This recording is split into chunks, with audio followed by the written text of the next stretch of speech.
Hello students, let's see this question. The question says Rx plus Mg in presence of ether gives you RMgx, and further when you treat RMgx with CH3OH you'll get N-butane. ठीक है? What cannot be R in the above reaction sequence? clear? अच्छा, हमें यहाँ पर N-butane मिल रहा है. N-butane का structure क्या होता है आपका?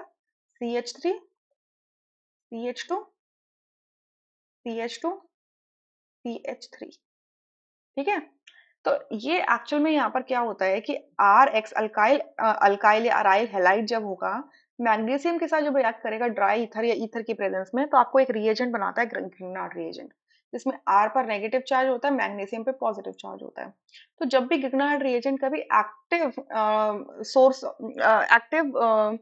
सोर्स ऑफ प्रोटॉन में आता है, ठीक है, जैसे मिथेनॉल है, मिथेनॉल का ये जो हाइड्रोजन है जिसे मैं हाईलाइट कर रही हूँ, ये एसिडिक हाइड्रोजन है. तो जब भी कभी एक्टिव हाइड्रोजन के सोर्स में आता है या एसिडिक हाइड्रोजन के सोर्स में आता है, कांटेक्ट में आता है, तो यहां से क्या होता है, एसिड बेस रिएक्शन होती है.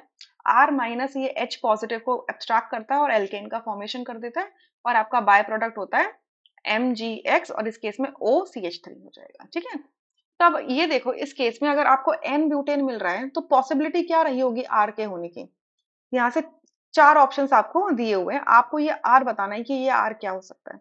पहले में N प्रोपाइल लिखा हुआ है. N प्रोपाइल क्या होता है? CH3 CH2 CH2, ये होता है N प्रोपाइल.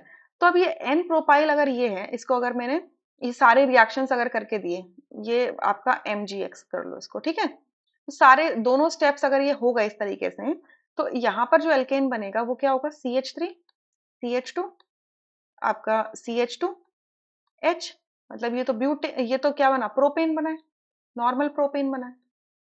ठीक है, मतलब बेसिकली होता क्या है, आर के साथ में यहाँ पर एच लग जाता है, यही आपका होता है लास्ट में. ठीक है, एसिड बेस रिएक्शन. तो आपका फर्स्ट ऑप्शन हमसे पूछा है with what can not be are, are क्या नहीं हो सकता. सो एन प्रोपाइल तो नहीं हो सकता, यानी कि फर्स्ट ऑप्शन तो करेक्ट है.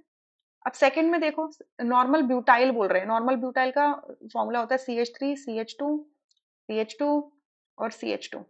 ठीक है, तो आपने क्या करना है, अगर ये आर पोर्शन है तो इसके साथ में सिंपल एच लगा देना है. तो क्या बन जाएगा? CH3 CH2 CH2 CH3. तो ये तो नॉर्मल ब्यूटेन बन गया, यानी कि ये आर हो सकता है. सो ये हमारा ऑप्शन नहीं होगा. थर्ड में लिखा है सेकेंडरी ब्यूटाइल. सेकेंडरी ब्यूटाइल क्या होता है? CH3 CH CH2 CH3. ये बॉन्ड आपका फ्री है. ठीक है, और इसको लगा दो MgX, तो ये हो गया सेकेंडरी ब्यूटाइल मैग्नीशियम हैलाइड. तो यहाँ पर अगर इसका रिएक्शन मेथनॉल से करा दोगे, तो अगेन MgX जहाँ पे लगा वहां पर H लगा दो, तो बनेगा क्या? CH3 CH2 CH2 CH3, normal butane बन गया. यानी कि सेकेंडरी ब्यूटाइल भी R हो सकता है. सो आपका थर्ड ऑप्शन नहीं हो सकता, और ऑल ऑफ द अबव तो नहीं हो सकता. सो इस क्वेश्चन में एक ही ऑप्शन करेक्ट है, that is first. Rest options are incorrect. I hope you understood. Thank you.